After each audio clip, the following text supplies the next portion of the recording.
think he's doing a good job, don't you think that he is? But you don't want him to antagonize the guy anymore, because he really doesn't know. He really probably does have a gun in the car. Okay, go ahead. Okay, well, since he's not cooperating with me, yeah, what are you going to do next? And I'm trying to let him know that we're wanting to search the vehicle, and since he's setting off giving me all these clues and everything, then I'm gonna go into a defensive mode and try to put it as a felony stop.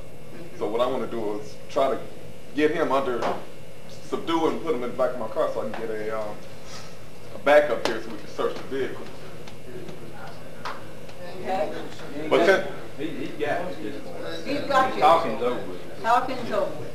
so since he's not going to cooperate, then I'm not going to just let him go. But like I said, if I already have a bolo saying that a vehicle like this probably has drugs, and then I have probable cause to pull him over and.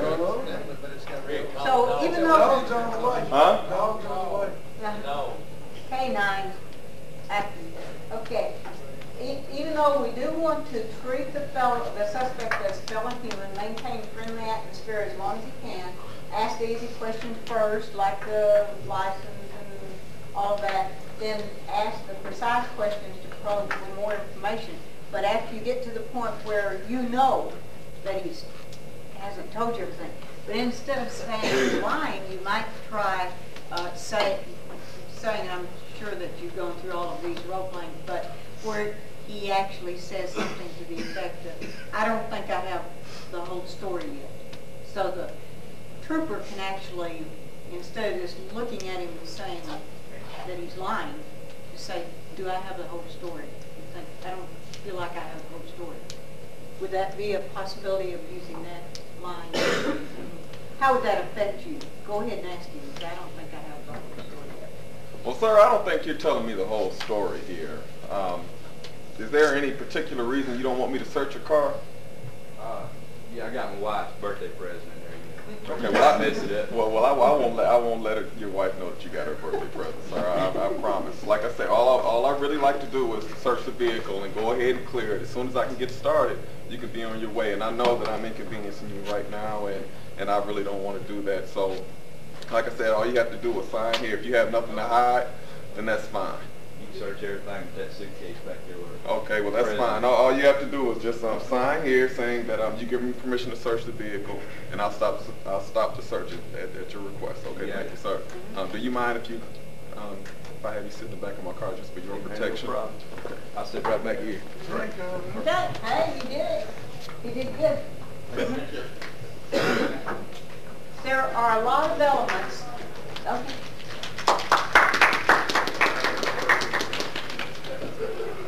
One of you gave in your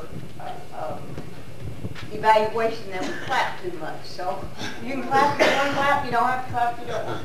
Let me ask something. Huh? Yeah, because I hear lots of murmuring about this, and we're talking about your lives, right? Mm-hmm. Okay. What would have caused you to have cuffed this guy? What issue? You in this situation, you probably would have cuffed this guy. If I have any doubt. I may just kill him or search him. Okay. I missed the first part, and I apologize if you like, but was this a felony type arrest? Yes, it was. Yes, it was. It wasn't an arrest yet. No. Wasn't an arrest yet? What was it? You had some cars? It was a bolo that had a vehicle fitness description might have some drugs. So how did you handcuff him back in the car? Right, that's what I was going to do. Put him in the back of your car and handcuff him? He's under arrest. He's under arrest. Oh. And you can't unarrest him. And once you've got him arrested, you got to take him, right?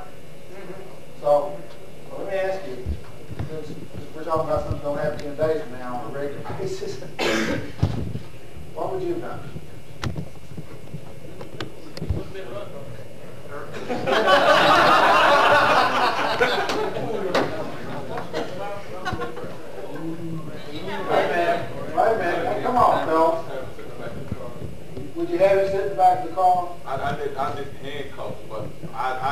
handcuff him because I should have searched him before I placed him in the back of my patrol car. So what the information we had was, he had a weapon, right? We have that in the earlier part of this. He likely had a weapon. Likely have a weapon. And that he likely had contraband in the car. And I want to know, as a civilian, how do you know how far to let this man go before you start protecting you? You have to, I think you have to, you know, know what kind of, with us, we're all friends, we all know each other, we all know what's going to happen. You take a civilian out there and you look at them, you can tell by their body language, the tone of their voice. You got to take all that in, it's all situational. You got to take all that into aspect, and you know, you can decide as each step progresses whether it's going to get worse or it's going to stay the same, or is this the person that, you know, the bolo's out for, or if this is just grandma going to church. You know, it's all So situational. I looked at the situation of being able to articulate the reason that you put him in the back of your car. It was for your safety. I took the totality of circumstances, you know, the fact that it was a bolo on the vehicle and that he was acting nervous and that type of stuff. He gave me permission to search the vehicle, and I didn't want him to be at the vehicle while I was searching him. So in order to get him out of danger, as far as getting him off the highway or keeping myself out of danger, I was going to search him and make sure he didn't have any weapons. Before I searched him, I wanted to make sure that he was handcuffed so he couldn't get a hold of me while I was searching him. And I asked him if he mind sitting in the back of the car for his safety, and he agreed to do that. So if push came to shove, I would be able to articulate why I had him sit back there without really placing him under arrest. I guess what I heard what the Stern say is that once you put him in the car with handcuffs on, you have arrested. What if you were left him outside the car? What if you, that's a good question. What if you just handcuffed him and asked him to stand beside the car? There's him. Handcuffs on, he's not free to leave. He's not free to go. Okay, so once you cuffed him, you have effected an arrest. Is that what you're saying? So, Okay, man. I don't know what class it was that was given, but for some reason I remember hearing different. Now, what you're saying, that's what we're Now, doing. if you stop someone and there's a bolo and it's a stolen vehicle, I would go ahead and arrest them. And then I think that whatever business you had, but you've got a bolo, you can't arrest them. But if you're just stopping people and just want to search their car, and you need backup to come get, you need someone to come get what first. You don't need to handcuff you and put them in the back of the car and then come over in. I guess the point I want to make is that you really are at a place where you've got lots of information, as you were pointing out here, sir, about what's going on in the situation where this guy seems to be resistant. You've got paper, radio report, or whatever.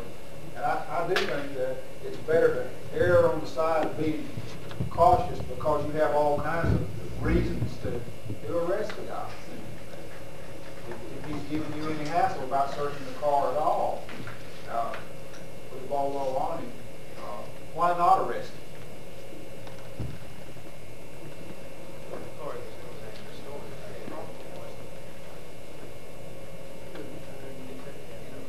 So if when you ran it on the computer and then nothing came up on it, you had to let it go?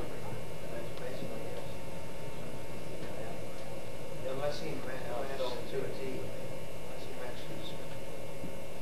You have to have You all have a that. bolo on a stolen vehicle, you stop the vehicle, he's not arrested. Well, what we were saying You're not out there talking to him, you want to arrest him. it's going to And be then you're going to confirmed search his before they car put and it in the you computer. can arrest. That's what I'm saying, but we were saying if the car came back as, not stolen, and it just was a vehicle similar to it, but it wasn't, you ran a tag, it didn't show up stolen. Why would you search his car? Because it was also on the bolo that he had drugs in the vehicle. But this was not the vehicle. Right. You just determined this was not the vehicle, so why would you search it? Remember, you made clear reason to search it after you stop it, and it's the Well, wrong car. we were talking like two scenarios, like one was stolen, one was not, one was just a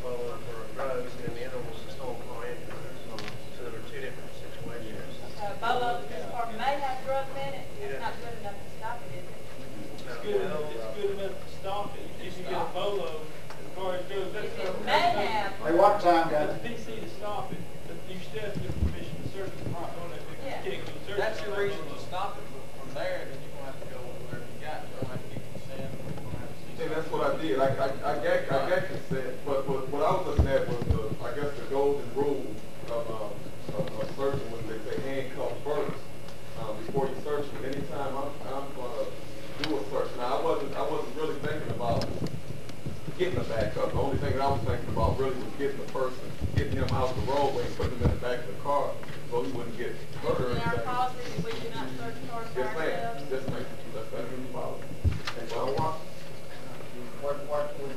What I hear you saying is that if you were talking to him, you're gonna search it, you need to wait and get some help before you start turning the back of this guy, put him in the car, right? Yes, That's sir. the policy. And if it's a felony stop, and you're gonna arrest him, you need to search his car. I guess the point we're trying to make is, Ron, you make it. Well, we want to take command from the start. Remember that you are in charge and you to be ready for all situations. And we did say that even though you're taking command, you're assuming cooperation and acting accordingly in the very beginning. And then what we were doing was just going through, it's what we have in the manual on page 4 under the competent interview, and that we were going through those. If you stop the guy, there's one scenario if he accepts or signs that you can search the car, and then another one if he doesn't want you to search the car. Then Ms. Sterling is saying, of course, that you have to have a backup. So those are part of them are policy, and a lot of it is common sense too. The whole idea is you want to stay alive. Okay, we're going to break into smaller groups again to. What I'd like you to do is go back to the places you were right before we took a break, okay? And if you have any more questions, we can answer more easily in the smaller groups.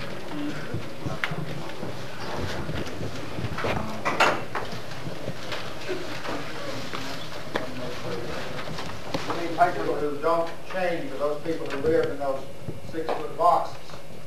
And the only situations that are not going to change for you are not to be alive.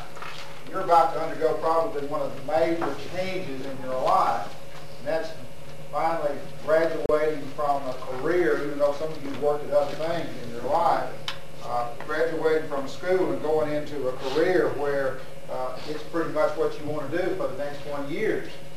And that's a major stress and an adjustment. These people found themselves in a situation where it was like change or die, and they had 10,000 employees. So they did something that's really, really smart, I think, is that they called all their people in and said, let's find out what people are using this stuff for. A very important thing to do with any change is to ask other people how they're coping with it. What are you going to do about living? Where are you going to? What kind of a house are you going to do? You going to buy a house, move, stay where you are? Tim and I are talking about finding a place in Scottsboro close by where you can go back and forth to Boaz. What are you going to do? Talk to each other, because it's really important that two people can come up with 20 ideas where one person may come up with one. There may be some supportive things that you know, like I know that his wife teaches in Boaz. I also have 3 or 4 or 5 friends who teach in Gunnersville who live in Scottsboro. So the point is that you never know what the guy next to you knows, or who he knows, or his father may be in a real estate business in Evergreen or whatever. Or you may have a sister down there that's good looking today. I mean, all those things are possibilities. So when you start thinking about change, it's really important to do what these people did. And that's get together everybody and say, what are the possibilities? Well, the possibilities are, what's some of the things you guys named that this company did? Deodorant, carpet, refrigerator, Deodorant, carpet and refrigerator, what else? toothpaste, Toothpaste, acid neutralizer, acid neutralizer, wash, Put in the refrigerator. put it in a refrigerator, bathtub, carpet pressure, fire extinguisher, Brush your teeth. cut crack, Brush your teeth. Brush your teeth. brush your teeth, upset stomach, litter box, clean out your plumbing, you know stuff works well in the plumbing, pour it down the drain, and some oxidizer, does away with grease, whatever. It's good for ringworms and all that kind of stuff. Clothes dry. What? Clothes dry. Dries up oil in your driveway. The point is, though, then they ask themselves, hey, have you been in a Walmart lately? Go in a Walmart and look at, man, if we can sell this for 33 to 45 cents a box, which is a small box sells about 40 cents in the grocery department, how can we figure out a way to sell 10 pounds of it?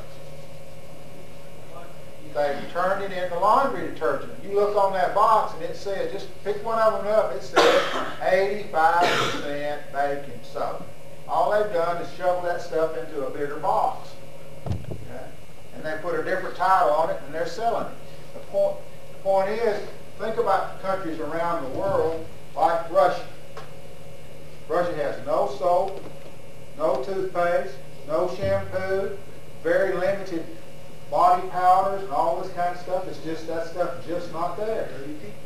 Guess who is the #1 marketer of that kind of stuff? Arm & Hammer. Arm & Hammer are shipping the stuff by the boatloads to the Soviet Union because here's something you can use to wash turnip greens in, or brush your teeth in, or wash your car with, or make your carpet smell better, and it's cheap. Now, the point is that every new situation calls for us to begin to ask questions about how can I learn from the change I'm in rather than trying to resist it. How can I go with the flow and expand myself instead of saying, well, we ain't ever done that before. And we ain't ever going to do that again. You're in a situation where life is in a big flux and you're going out to do something exciting. But the point is, y'all, that if you have family and you're planning on moving them with you, the greatest adjustment for people like in the military is not for the husband. It's for the wife and the kids, because the fact of the matter is, this is not so true for you, but it may be in the years ahead. The guy in the military, he leaves a job at Camp Shelby, Mississippi, and goes to Letterkenny Army Depot, and all he's changed his desk. He knows the rules and the regulations and the car and what the state wants and all this kind of stuff. But here's his family back here, and they got to find new schools, new houses, new doctors, new friends. This guy's still got the trooper buddies. They may be different guys, but they're still in the same boat. But the whole family's over here, and they're undergoing all of this stress because they're the ones who are having to really enter into this new community, and the guy's still doing whatever he was doing wherever he was before. So what I want you to think about as you leave this is that you need to sit down with your family and do it on now. What is it that we can do to facilitate the change that we're about to make that works for everybody, and where can we build the quickest, most solid support system? Now, my last 20 years of my life, as I told you, has been dealt primarily with dealing with families as they undergo all of the stresses there are around, particularly hospitals and police departments. What I found is that the guys know the job. I mean, you spent all these weeks doing it. That's what you prepared for, and you feel pretty confident. This is a pretty competent bunch. One of the things I like is that you're pretty good at the details. You got the colors right anyway. Everybody tried to make it a little bigger than it was, you know. Which is a typical male thing, by the way.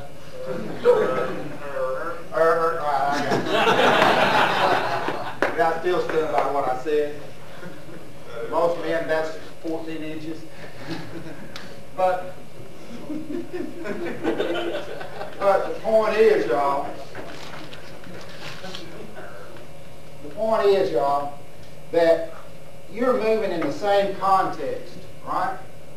You're just going out there to do what you're trained to do. People you're going to take along with you, to them it's a major upheaval in their lives, especially if you have elementary school age children. Because they're leaving the kids they play with, they went to school with, they like. Kids that are most likely to have problems are those kids born out of one environment and placed in another environment, and people just expect that they're just going to fit right in there because it's all a bunch of kids.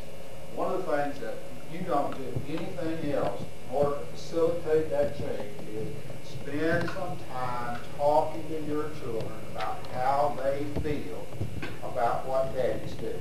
Because daddy is going to be really, really excited about this, but chances are the kid's going to pick up on your excitement, but they're going to leave Jane, who they've known since kindergarten, and they're going to leave their buddies, and a lot of them are going to leave grandparents. If you're leaving your home area and going somewhere new, it's a traumatic thing not to have Granny up the road. And the children have all kinds of feelings about that. And they don't just automatically adjust. Just like you, conversations and communications are the way people are created and the way they grow. The way they're created and the way they grow. If you look even in the Bible says God spoke and it was. When you look in the New Testament, it says, and the Word was, and the Word became, and the Word was flesh. Let me tell you, there's nothing as empowering or creative as a decent conversation. It's the way the universe started, and it's the way you change, and it's the best thing you can do for all of those people in your constellation of influence, particularly those closest in that constellation, your family, to be able to adjust in this new environment. If just like you thought about these details, and just like y'all have had hammered into you week after week after week after week details, let me tell you, you need to go home and sit down with those people you're carrying with you, or those people you are leaving, you're moving away, and go through the details. This is what I'm going to be doing. This is the way it looks. This is what I'm feeling about it. And connect with those people, because they haven't been down here. I mean, they've heard about it, but they've got some anxieties about what this means. Are you going to get shot now that you've gone out there? We just had a policeman killed this last week in Albertville. Somebody just walked up to the door, rang the doorbell, and 3 of them shot him through the door because he was going to testify against him in a case. You think every wife, every girlfriend, and every child in Alabama who's got a parent that's a cop doesn't understand that's what happened to this guy? And he's got all kinds of anxiety about it. The most anxiety-relieving thing you can do is to sit down and say, well, what do you think about this? What do you think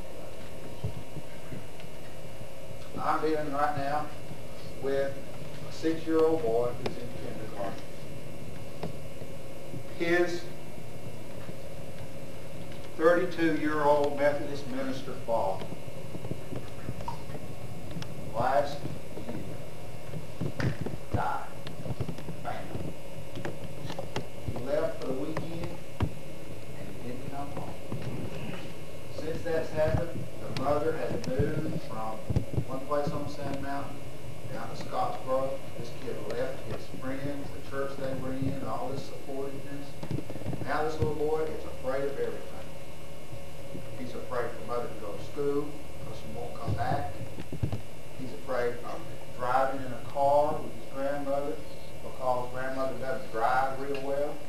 He's afraid of everybody at school going to know more than he does. He's afraid that the teacher's going to get mad at him. This kid lives in fear. Well, most of the people around him, like his uncle who thinks he knows everything, just saying, boy, he's just scared.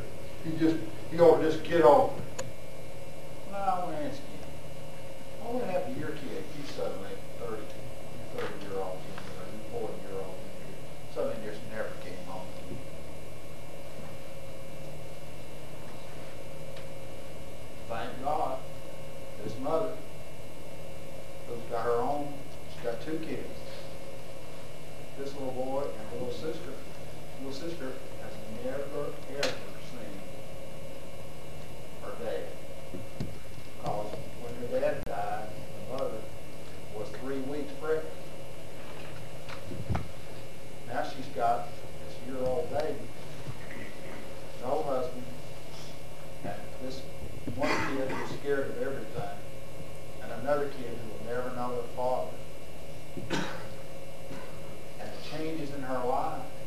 so momentous because she's got a new house, a new job, a new place. That this little boy needs a lot of attention for somebody just to say, well, Jack, what's going on in your life? How are you feeling? And that kind of change, y'all, it doesn't make any difference whether it's your dad dying or somebody getting pulled out of school. People grieve over loss. And you can anticipate the grief over these kinds of losses. And the thing to do is to be there with them and keep reassuring, because they're going to have to go out there in a strange situation where they don't know the guy they're going to ride with in the car, and they've never met him. Here they've got 30 new kids they've never seen before. And they got a new teacher they've never seen before. And Granny, who used to live 4 blocks away, is now 300 miles up North Alabama. So what I'm saying to you is that don't forget that change can be managed only if you're willing to deal with it. But if you just sort of slough it off and say, hey, it's not even really a big deal, you're forgetting about how it's impacting all these other people in the stream. That makes sense? There's a lot of people in the stream. It's not just you. Those are the people who are looking to be supportive of you, but they can if you don't stop at that end. And what we want to talk about is, for a few minutes, setting some goals for yourself and your family as you enter into this new career. What is it you want out of this career, Mom? Thank you, John. Setting goals, there are long range, short range, tangible, intangible goals.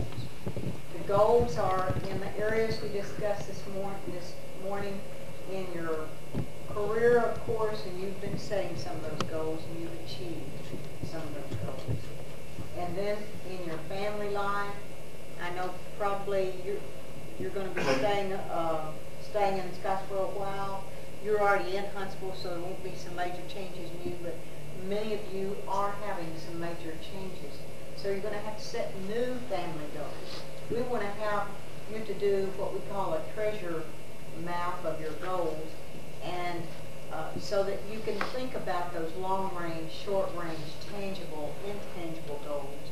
In your family life, your career, what do you want more out of your career? How can you further it even more?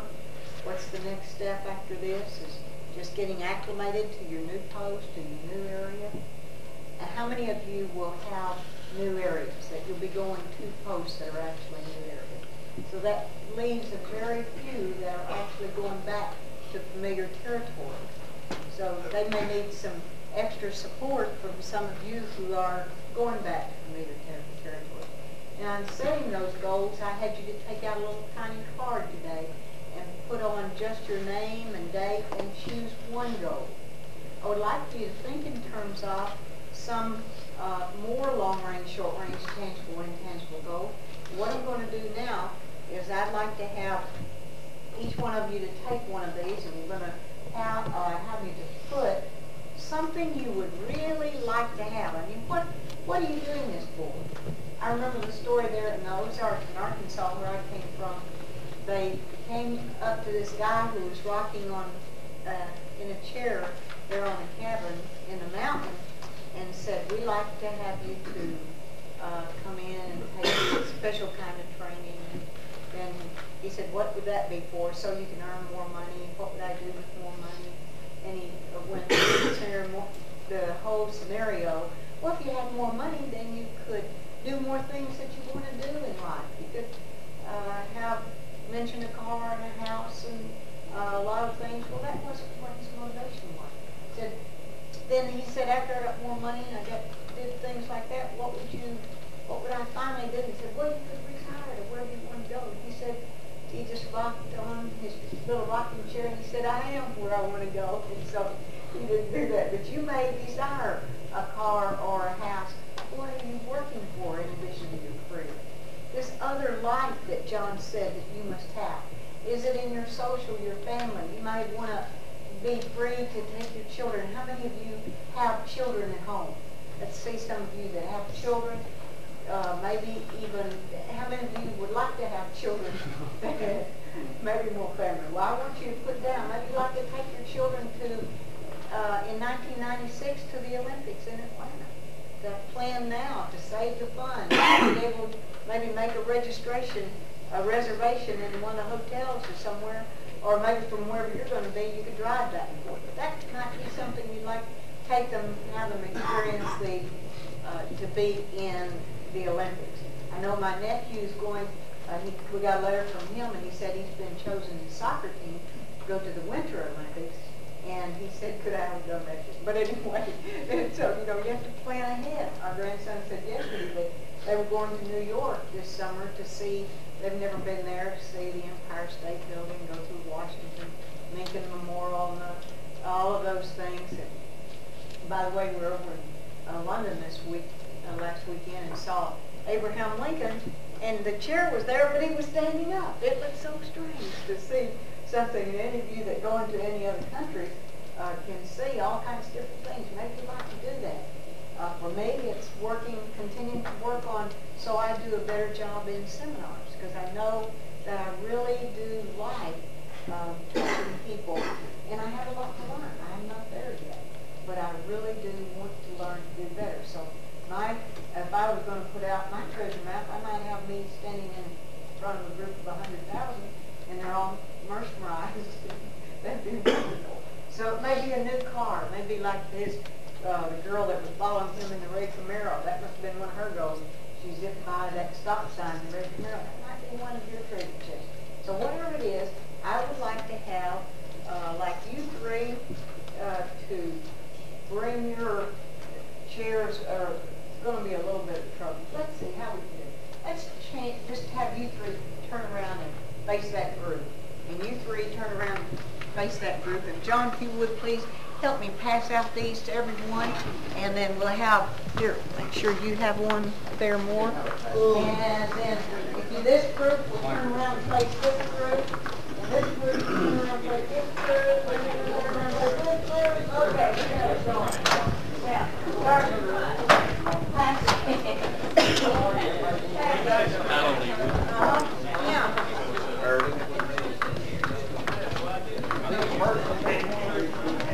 Does everyone understand about the long range, short range, tangible, and intangible goals? Now, what we'll do is come and see. Here's these four right here. These four right here work together. All right. And John, there's only those, so we'll have to have maybe one table. And they can just pass those down. But this is just one. I'm going to put this on the back table. Sorry, guys. Hey, give us a blue. Yes. Give us a crayon. Give us a blue. All right. Well, we want you to go back in your childhood and draw with crayons on your treasure chest. So pick out your crayons. And do you have your treasure map yet? The treasure map did come out. Move some of these cardboards down this direction. Okay. Everyone have a cardboard? Is there, oh, there's not.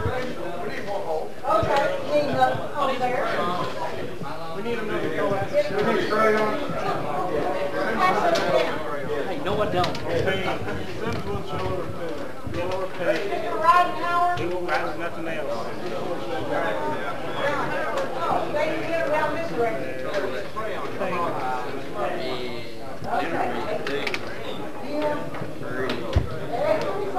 I got one. Okay. Are there any extra treasure maps? Sir, what are we calling Like this on this row? Do you have any more extra ones here? I counted them. I know they were enough. What do you work for? Okay? Are there any more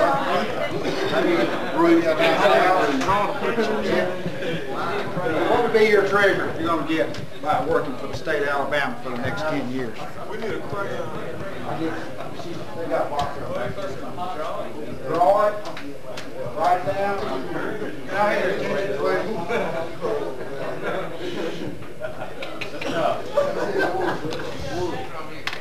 That easy. Now have your attention, please. fellas, one of the things is to get you to think about what it is you really want.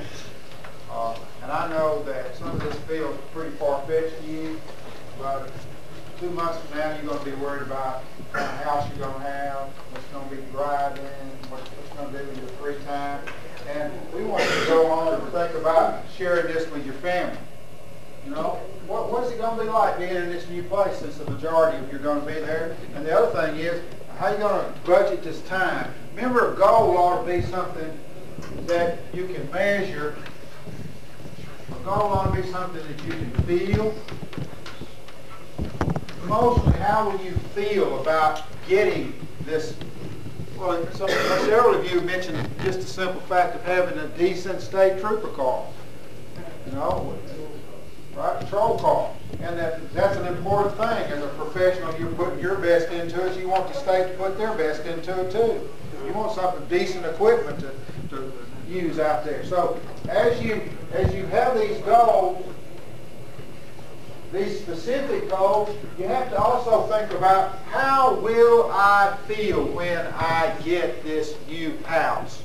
It's like Michael Jordan said that he and Larry Bird both had this technique, and they said that they would see themselves shooting this shot, and then they'd feel how it would feel to beat the Lakers back in those days with that shot. How would it be to really get what it is I want? And it's real possible out there to know that because we're now moving in that area. We're getting to the place where life is going to come together for you in a way that it hadn't before. And now, what do you see? How do you see yourself? How do you see yourself in this new town? How do you see the way you're going to relate to each other, to the community? How do you see yourself?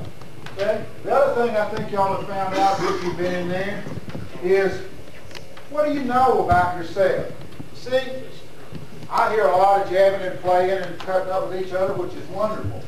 See, for whatever reason, these people whose names up over here, they obviously couldn't see themselves doing this well enough to do it. Because if they did, they'd be here. One thing you have is some kind of image of yourself as a person who's going to stick with it, because this was a very demanding situation for all these weeks. You paid a high price to stick with it. So how do you see yourself now that you are going to make it out of here this week? How do you see yourself out there in Troy or Dothan or Evergreen or Scottsboro or Demopolis or Camden or wherever it is? What do you know about yourself? What do you know about yourself? You know that you have succeeded, therefore you can. You know that you can succeed. You know you feel good about yourself. You can see yourself succeeding. And you have a sense of, this is important to me and I put a lot into it. And what I want you to do is to really begin specifically thinking, okay, if I want a new house, if I want a new car, if I'm going to have a relationship with a new person, what sort of steps do I need to back off and think about? Because you know what? The most difficult situation for most of us is we just sort of drift into things. You know, we just kind of drift and find out we wake up there. But the people who get there are the Jerry Rices and the Steve Youngs. And what Steve Young said last night I thought was really important was, I knew we were going to win the Super Bowl in July. I knew we were going to win the Super Bowl in July. When you guys started here, those of you who made it, you were going to do it. Now, have you stopped long enough to say, well, not just that I did it, but what I want now? Where am I going? What's this goal? What's this thing I put down on paper? And is it specific? Is it measurable? Can I attain it? Can I feel good about getting there? Is it realistic? And this is a very important part of it that Bonnie put up here. Okay? What am I going to do today that will get me on that step? What am I going to do today that will get me on that step? I have a friend who decided that he wanted a houseboat. He lives on a teacher's salary in Scottsboro. He decided he was going to buy him a houseboat. Teachers in Scottsboro are making somewhere, this guy's making in the 20s. So what he's done is, he's decided that they're only going to eat out anywhere once a week. One time a week is the only time they're going to eat out.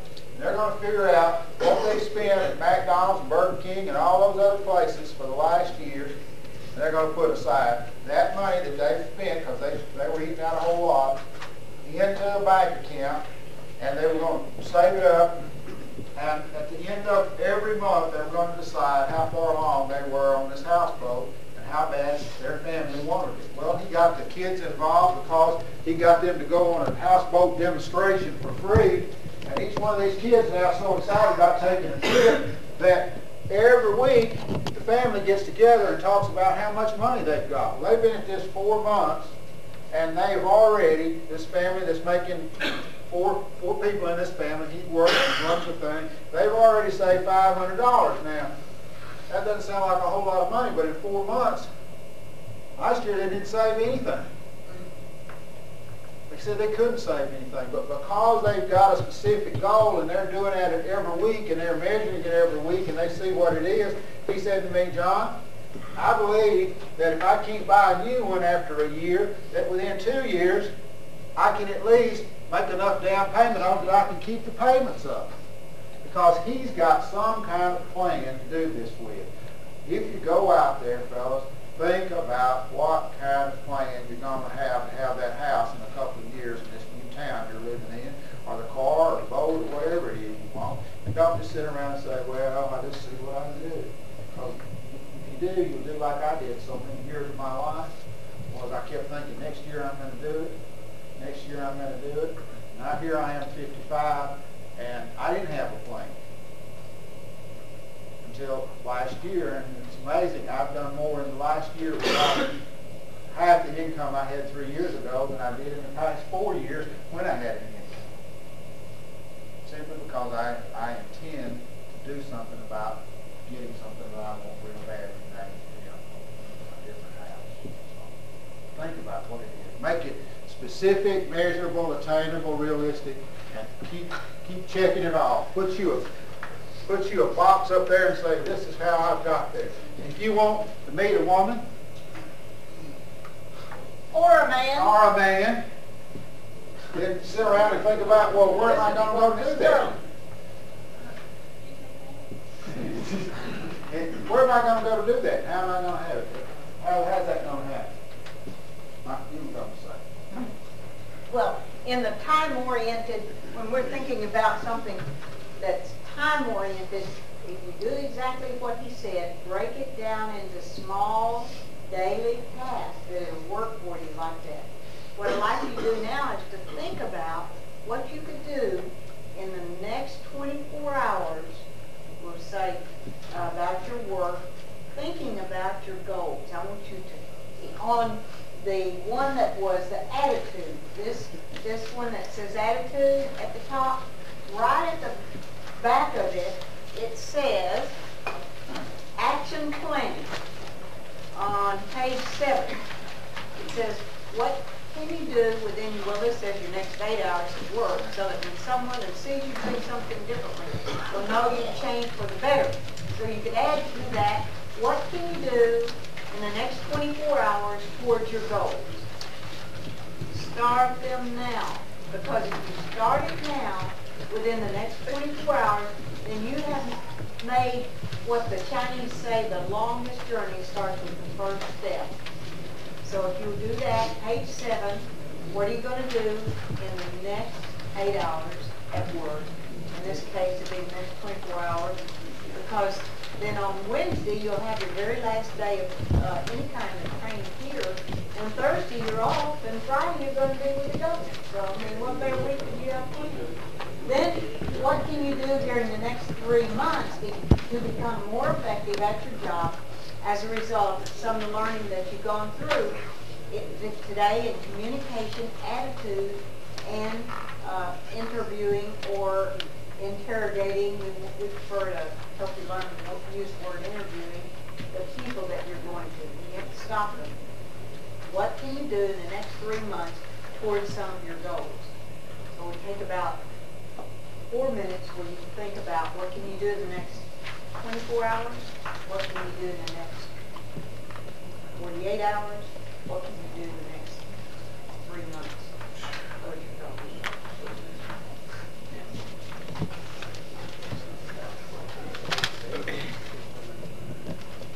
Well, if you want to meet, Drive than it is to try to just kind of keep it inside yourself. And one of my friends has a little card on the dash of his car with a very specific goal on it he's working on. He has a real severe weight problem, diabetes, and he says, I want to be alive in 2000. In order to do that, I've got to.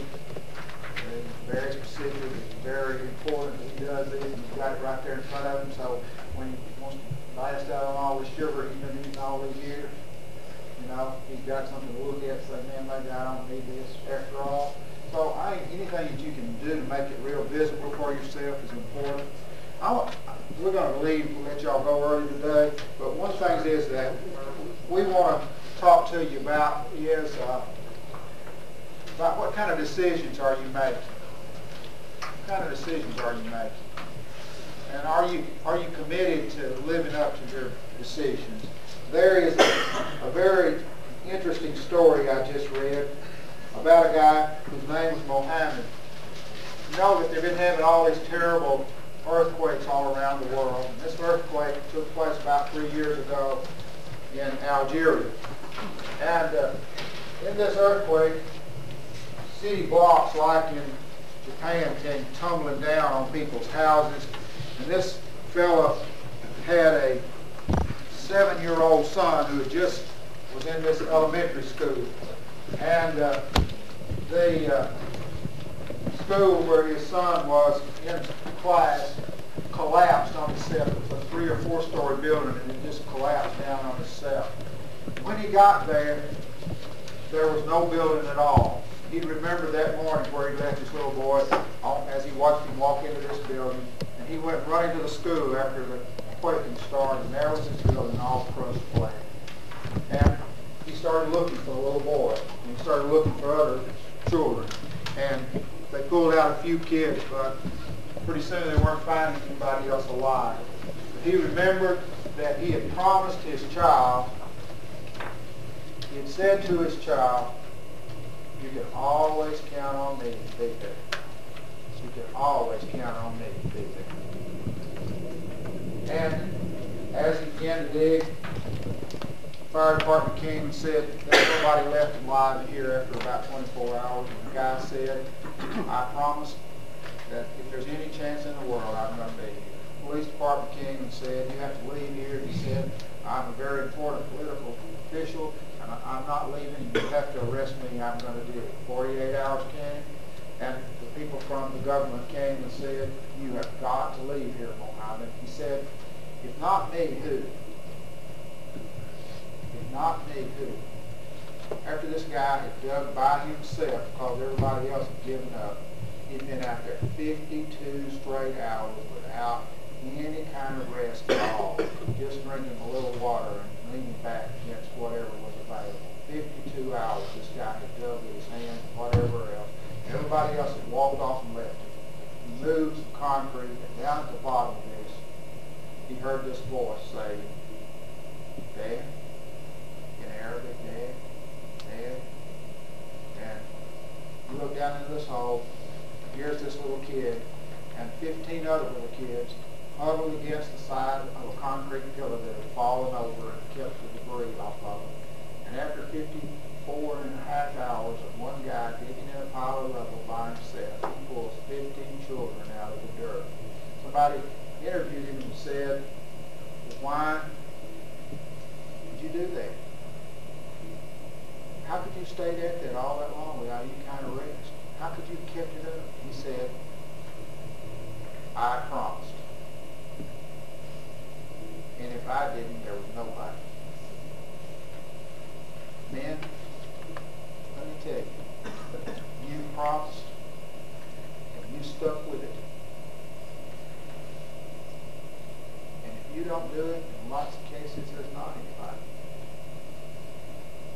whole business of justice in Alabama, regardless of what they do with unknown. I have a lot more faith in that guy riding around in that car. Because I have been all over this state. And I know that this organization is the most respected law enforcement organization in this state. If not you, who? Because the rest of them didn't make it. Keep your promise. Have some goals to take care of yourself. Learn to listen. Pay attention to the details. Don't be ashamed or afraid to support each other because there's nobody else that understands it like you do. This is not a competition. You're the team. Y'all compete with each other. When you start the game, you're the team. I thank you for your attention. Somebody wants to give me some certificates for being here. I hope that you have good lives at this. I'm looking forward to having people like him in my neighborhood. I wish there were all of you happiness and success, and I thank you for listening to me today. Thank you very much.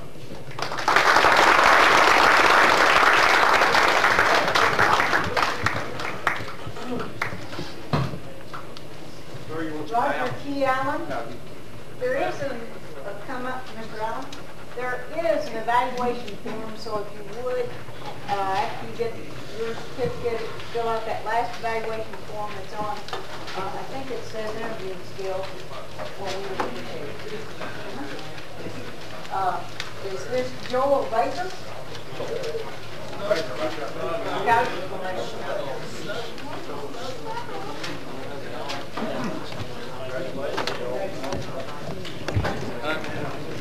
Clayton Barnes?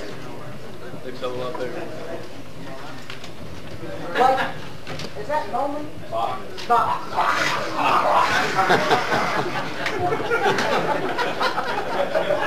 Walter White? That's right. Cut that camera off. Michael Britton? There's the man right there. And Eric Bryant?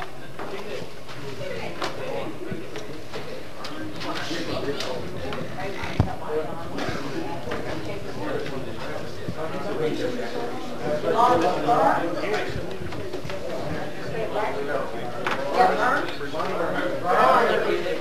Yeah,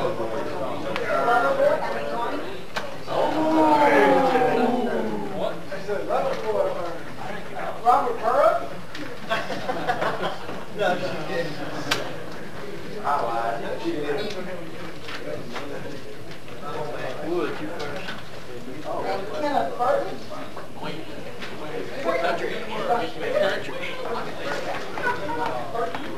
Ms. Burton? Dallas Harper?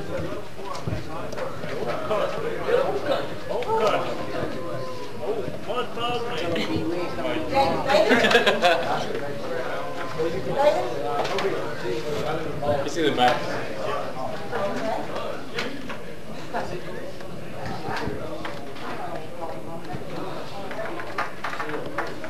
James Dean? Joe Duncan? Kenneth Beth?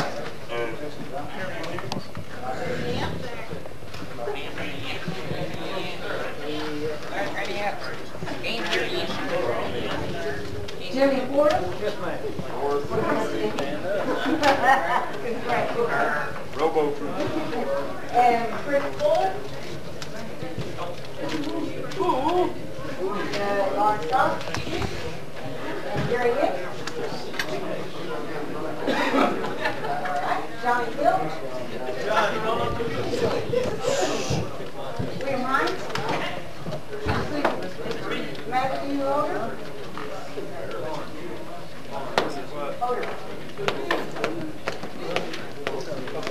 Mr. Oswald, Harvey.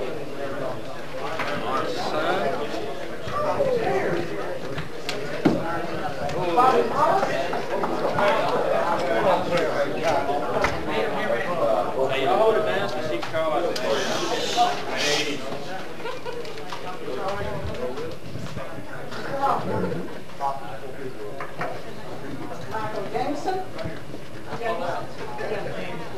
James Johnson. Same job, Mr. Blake. David Rob. Clayton Martin.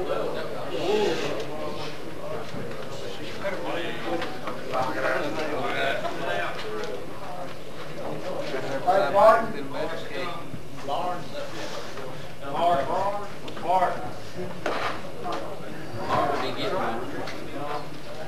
Michael.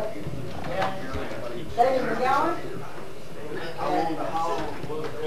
Walter Mendenhall. Wally.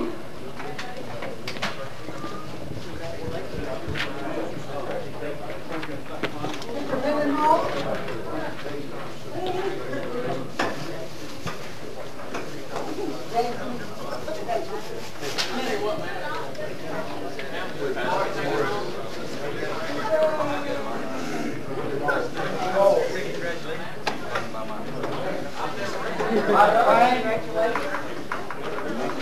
James Porter.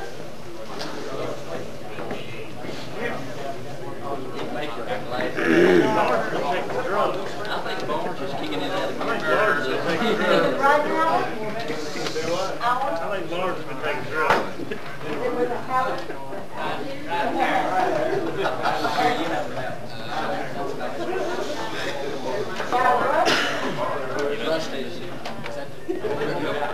Pretty much, yeah. I ain't really much. Harold Rustin.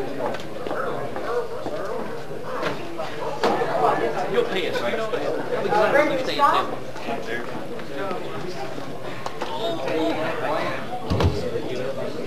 Michael Simmons.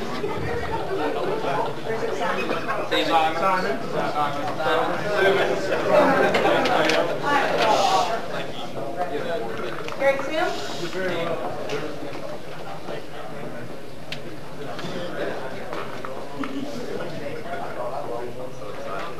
And Jason Solomon. Nick Stevens. Richard Subtle. Subtle, right here. Victor Way. Robbie Gilman.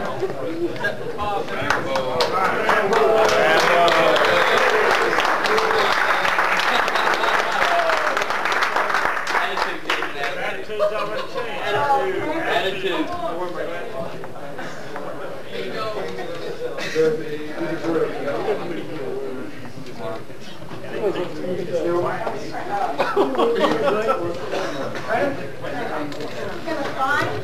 Oh, don't drop that. It's out of control. Can't make you do it. There you go. He's got a little off hand. He's got a little down now.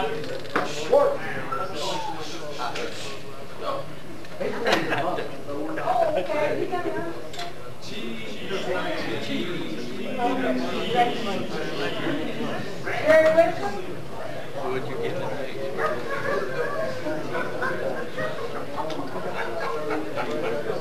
Arnold Boswell.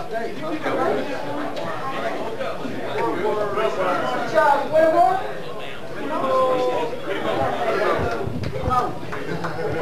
I appreciate your attitude. there? You said Alicia Williams is not here today. Is that right? Rhonda Wood.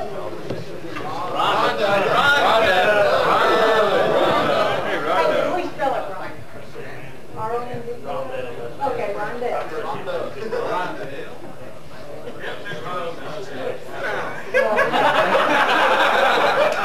Kevin Wright.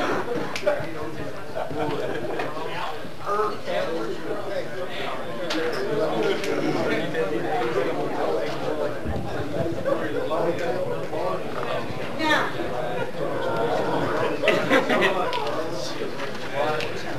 we normally have drawings for the door prizes, and we have a situation where what we're going to do is let you vote for some door prizes. So we'd like to hear, I've written 8 books, and this is one of Copeland is building better use starting now. Tillman. And so we would like to have some recommendation. Now, I'm going to give more one.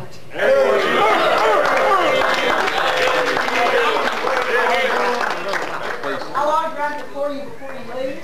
And let's hear some nominations.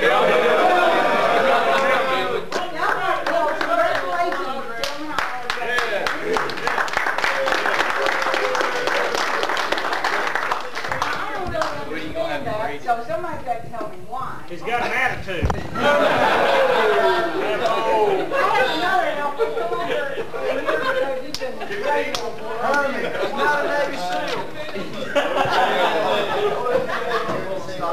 Jerry, can I make some more? I'll autograph it. And I have another helper, if you would come up here.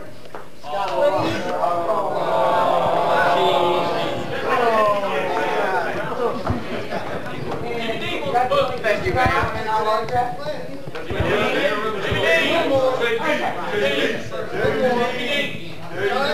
Come on up. Make it back, man.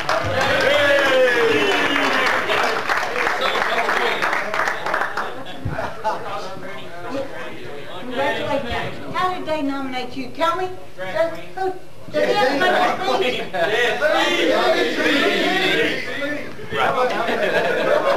Okay. So we got a nomination for Corporal Sterling.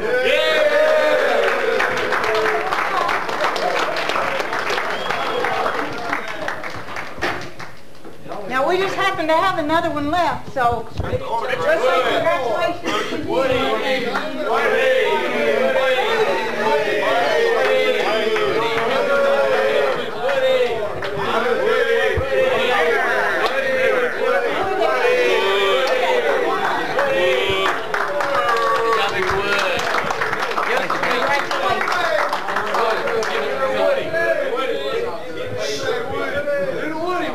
Give her the Woody, Woody.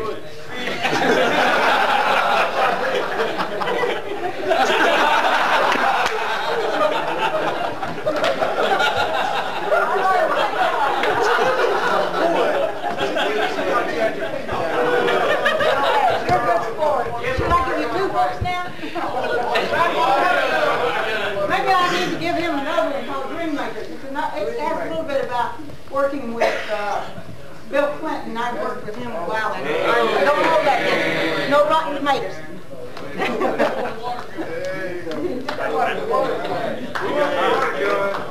That's called the Dreammakers. Oh, where's my water gun gun? Oh, yeah. She's not going to give away that water gun.